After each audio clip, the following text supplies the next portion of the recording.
بسم اللہ الرحمن الرحیم الصلاۃ والسلام علیک یا رسول اللہ وعلیٰ آلک و اصحابک یا حبیب اللہ۔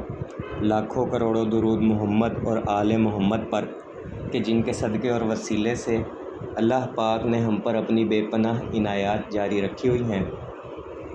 معزز سامعین کرام السلام علیکم۔ پچھلے دنوں ایک کتاب پڑھ رہا تھا، کتاب کا نام ہے صلو علیہ وآلہ۔ اس کتاب میں امام جعفر صادق رحمۃ اللہ علیہ کا ایک قول لکھا ہوا تھا اور بڑی ہی خوبصورت بات کہی ہوئی تھی انہوں نے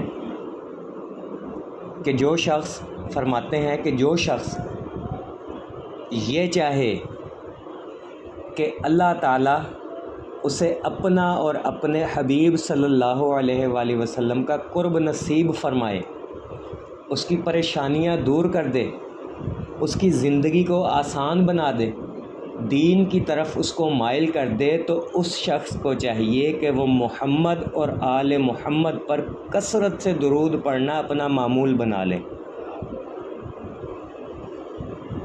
کتنی خوبصورت بات کہی ہوئی ہے۔ درود پڑھنے پر نہ تو پیسے لگتے، نہ ہی کوئی ایسی خاص محنت ہے کہ جس میں ہم کہیں کہ ہمارا جسم ٹوٹ گیا ہے، ہمیں تھکاوٹ ہو گئی ہے، ہماری زبان تھک گئی ہے، ہمارا حلق خشک ہو گیا۔ بہت ہی آسان عبادت ہے اور بہت ہی میٹھا وظیفہ ہے۔ اس کے تو پڑھنے سے خوشبو آتی ہے، حلق خشک ہونا تو بڑی دور کی بات ہے، پڑھنے سے خوشبو آتی ہے، درود پڑھنے سے۔ تو درود شریف کو اپنی زندگی کا معمول بنا لیں۔ عین ممکن ہے کہ درود کو پیسے دے کر پڑھا جاتا یا درود کا ثواب پیسے دے کر ملتا تو ہم اللہ تعالیٰ سے دعائیں مانگتے کہ اے اللہ ہمیں پیسے دے تاکہ ہم درود پڑھ سکیں یا درود کا ثواب ہدیہ کر سکیں۔ یہ تو بالکل فری عبادت ہے، پھر بھی نہیں کرتے، غفلت کر جاتے ہیں، پھر بھی وسواس میں مبتلا ہوتے ہیں۔ اور ان وسواس میں ایک وسوسہ یہ بھی ہے کہ کیا ہمارا درود پہنچتا بھی ہے یا نہیں پہنچتا۔ ویڈیو کا عنوان بھی یہی ہے کہ درود کس طرح پہنچتا ہے۔ درود کس طرح پہنچتا ہے، اس کے آگے 3 جز ہیں۔ پہلا جز تو یہ ہے کہ کیا نبی علیہ الصلاۃ والسلام خود سنتے ہیں۔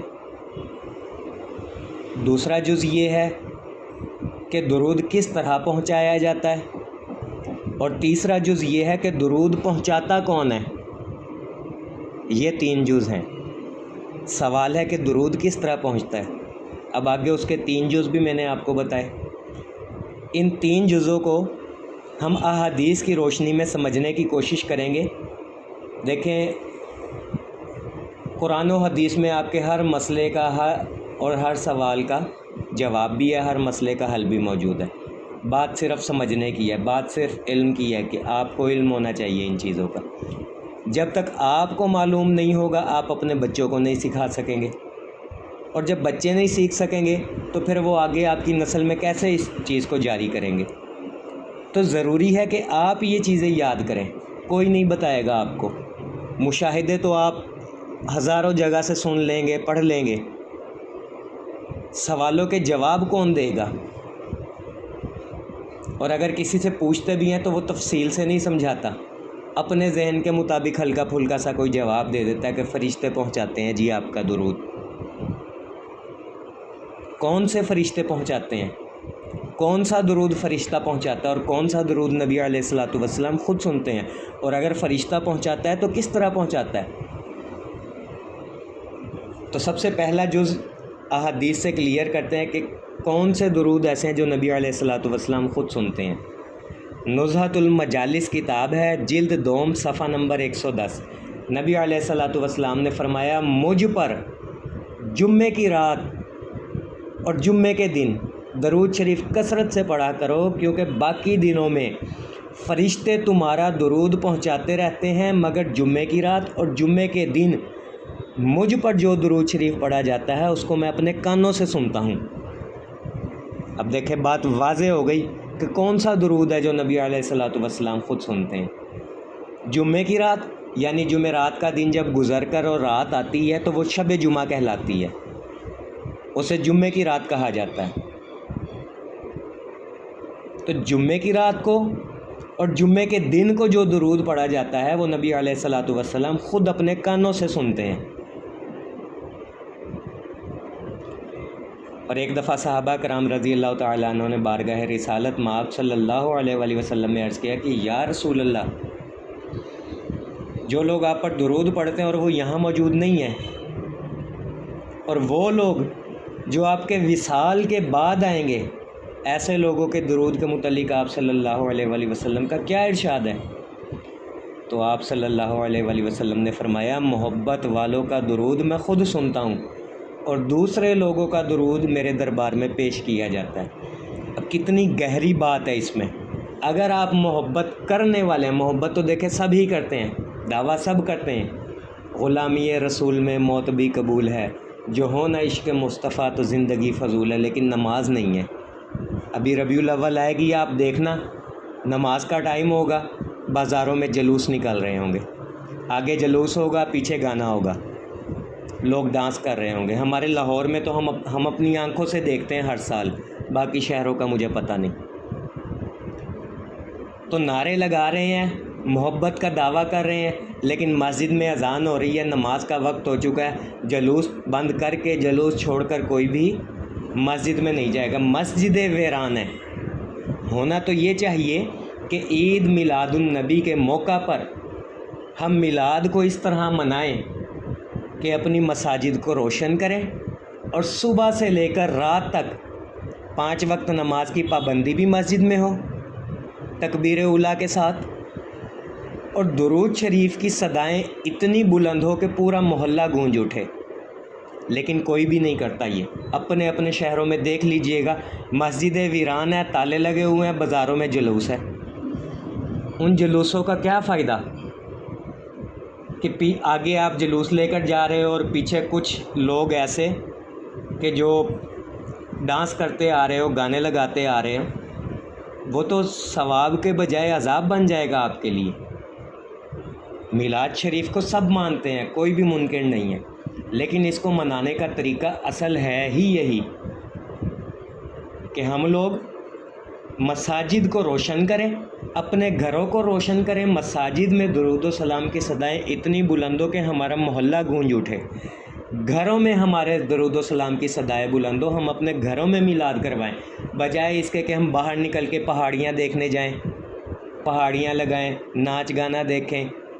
جتنا پیسہ گلی محلوں میں عید میلاد النبی کے موقع پر پہاڑیوں، تابوتوں پر خرچ کیا جاتا ہے، اگر اتنا پیسہ ہم اپنی مسجدوں میں لگائیں، محافل منعقد کریں، مہمانان رسول صلی اللہ علیہ وآلہ وسلم کو کھانا دیں، تو میرا خیال ہے یہ اس سے کہیں زیادہ ثواب والا ہوگا۔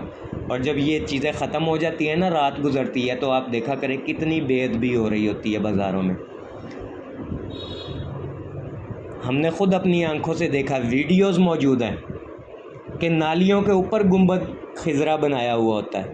بہت سے لوگ اس کا انکار کرتے ہیں، نہیں جی ایسا نہیں ہوتا۔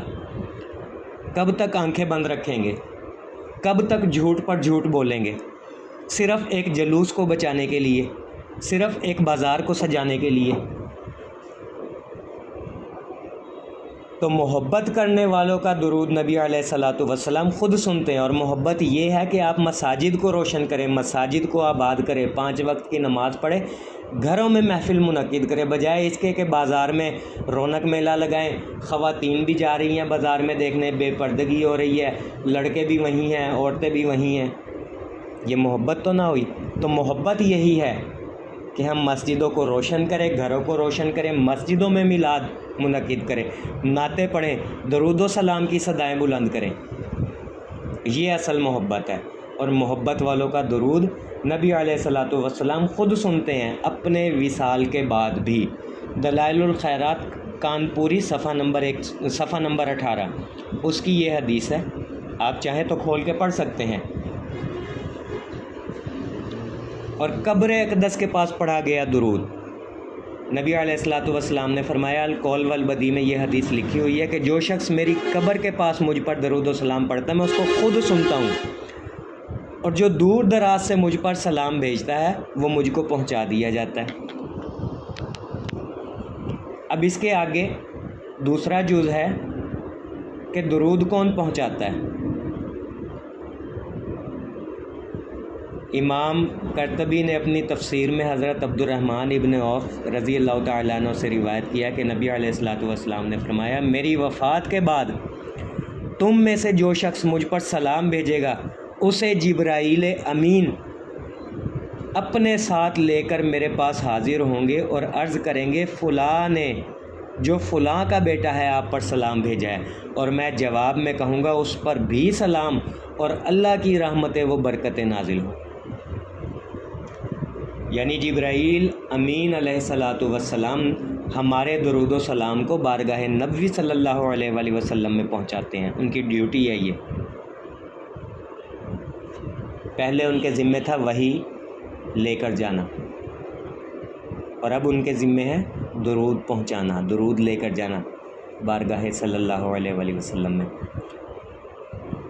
اس کے علاوہ ابن ماجہ اور مشکات شریف کی حدیث ہے کہ حضرت عبداللہ بن مسعود رضی اللہ تعالیٰ عنہ فرماتے ہیں کہ نبی کریم صلی اللہ علیہ وآلہ وسلم نے فرمایا، بے شک اللہ کے بہت سے فرشتے ایسے ہیں جو زمین پر سیاحت کرتے ہیں، یعنی سیر کرتے ہیں، پھرتے ہیں، اور میرا جو امتی مجھ پر سلام عرض کرتا ہے وہ اس کا سلام مجھ تک پہنچاتے ہیں۔ اور نسائی کی حدیث ہے، حضرت علی رضی اللہ تعالیٰ عنہ فرماتے ہیں کہ حضور صلی اللہ علیہ وآلہ وسلم کا ارشاد گرامی ہے، اللہ تعالیٰ کے بے شمار فرشتے زمین پر پھرتے رہتے ہیں اور میری امت کا درود مجھ تک پہنچاتے رہتے ہیں۔ اور حضرت ابو درداء رضی اللہ تعالیٰ عنہ فرماتے ہیں کہ نبی علیہ الصلوۃ والسلام نے فرمایا، میرے اوپر جمعے کے دن کثرت سے درود بھیجا کرو، اس لیے کہ یہ ایسا مبارک دن ہے کہ فرشتے اس دن نازل ہوتے ہیں، اور جب کوئی شخص مجھ پر درود بھیجتا ہے تو وہ اس درود کے فارغ ہونے سے یعنی پڑھنے سے پہلے ہی مجھ تک پہنچا دیتے ہیں۔ ایسا نہیں ہوتا کہ آپ نے ایک مرتبہ درود پڑھا، پہلے فرشتہ لے کر جائے گا، پھر آئے گا، پھر پڑھیں گے آپ، پھر لے کے جائے گا، پھر نہیں، جیسے جیسے آپ درود پڑھتے جاتے ہیں ساتھ ساتھ بارگاہ نبوی صلی اللہ علیہ وآلہ وسلم میں فرشتے پہنچاتے رہتے ہیں۔ تو کسی نے عرض کیا، یا رسول اللہ، آپ کے وفات کے بعد بھی، آپ کے وصال کے بعد بھی پہنچاتے رہیں گے؟ تو نبی علیہ الصلوۃ والسلام نے فرمایا، ہاں میرے وصال کے بعد بھی، کیونکہ اللہ تعالیٰ نے زمین پر یہ بات حرام کر دی ہے کہ وہ انبیاء کے بدن کو کھائے۔ اللہ کا نبی زندہ ہے اور اسے رزق بھی دیا جاتا ہے۔ مشکات اور ابن ماجہ کی حدیث ہے یہ۔ اور دلمی کی حدیث ہے، حضرت ابوبکر صدیق رضی اللہ تعالیٰ عنہ فرماتے ہیں کہ نبی علیہ الصلوۃ والسلام نے فرمایا، مجھ پر کثرت سے درود پڑھا کرو، اس لیے کہ اللہ نے ایک فرشتہ میری قبر پر مقرر کیا ہے کہ جب میرا امتی مجھ پر درود پڑھتا ہے تو وہ فرشتہ کہتا ہے کہ یا رسول اللہ صلی اللہ علیہ وآلہ وسلم، فلاں کے بیٹے فلاں نے آپ پر درود شریف پڑھا ہے۔ اور القول والبدیع میں یہ بھی لکھا ہوا ہے کہ نبی علیہ الصلوۃ والسلام نے فرمایا، بے شک اللہ تعالیٰ کا ایک فرشتہ ہے جس کو اللہ تعالیٰ نے سب لوگوں کی آواز سننے کی طاقت عطا فرمائی ہے، لہٰذا جب کوئی بندہ مجھ پر درود پڑھتا ہے تو وہ فرشتہ درود پاک میرے دربار میں پہنچا دیتا ہے۔ اور تیسرا جز تھا کہ درود کس طرح پہنچایا جاتا ہے۔ فرمان نبوی صلی اللہ علیہ وآلہ وسلم ہے کہ میرے وصال کے بعد میرے امتی کی طرف سے مجھ پر جو درود و سلام بھیجا جائے گا اسے ملک الموت اللہ کے حکم سے میری قبر پر پہنچائے گا اور کہے گا، یا محمد صلی اللہ علیہ وآلہ وسلم، فلاں ابن فلاں نے آپ کی امت پر آپ پر درود و سلام بھیجا ہے۔ تو میں جواب دوں گا، میری طرف سے 10 رحمتوں کے نزول کی دعا پہنچاؤ اور کہو کہ میری شفاعت تیرے واسطے حلال ہے۔ پھر وہ فرشتہ آسمان پر چڑھے گا اور عرش عظیم کے پاس پہنچ کر عرض کرے گا کہ اے رب ذوالجلال، فلاں ابن فلاں نے تیرے حبیب صلی اللہ علیہ وآلہ وسلم پر درود بھیجا ہے۔ تو اللہ تعالیٰ فرمائے گا، میری طرف سے بھی اس پر 10 رحمتیں نازل کرو۔ ابر رحمت کی یہ حدیث ہے، صفحہ نمبر 61۔ اور نسائی کی حدیث ہے کہ ام المومنین سیدہ عائشہ رضی اللہ تعالیٰ عنہ فرماتی ہیں کہ میں نے حضور اقدس صلی اللہ علیہ وآلہ وسلم کو فرماتے سنا کہ میرے وصال کے بعد میرے امتی کی طرف سے مجھ پر درود و سلام بھیجا جائے گا، فرشتے اسے بارگاہ رب العزت میں پیش کریں گے، اللہ تعالیٰ حکم فرمائے گا اس درود و سلام کو میرے محبوب کی قبر شریف کی طرف لے جاؤ اور ان کے سامنے پیش کرو کہ وہ درود و سلام پڑھنے والے کے لیے مغفرت کریں اور درود و سلام کے ذریعے اپنی آنکھیں ٹھنڈی کریں۔ تو میرے عزیزو، سوال یہ تھا کہ درود و سلام کس طرح پہنچتا ہے۔ اس کے آگے 3 جز تھے کہ کون سے درود نبی علیہ الصلوۃ والسلام خود سنتے ہیں، درود پہنچاتا کون ہے اور درود پہنچایا کس طرح جاتا ہے۔ تو ان تینوں جزوں کو احادیث کی روشنی میں ثابت کیا گیا ہے۔ امید ہے آپ کے علم میں اضافہ ہوا ہوگا، آپ کو بات سمجھ آئی ہوگی۔ دعا گو ہوں کہ اللہ پاک ہم سب کو کثرت سے درود پڑھنے، پڑھوانے، لکھنے، لکھوانے اور اس کی اشاعت و تبلیغ کرنے والا بنائے۔ صلی اللہ علی محمد، صلی اللہ علی محمد، صلی اللہ علی محمد۔ السلام علیکم۔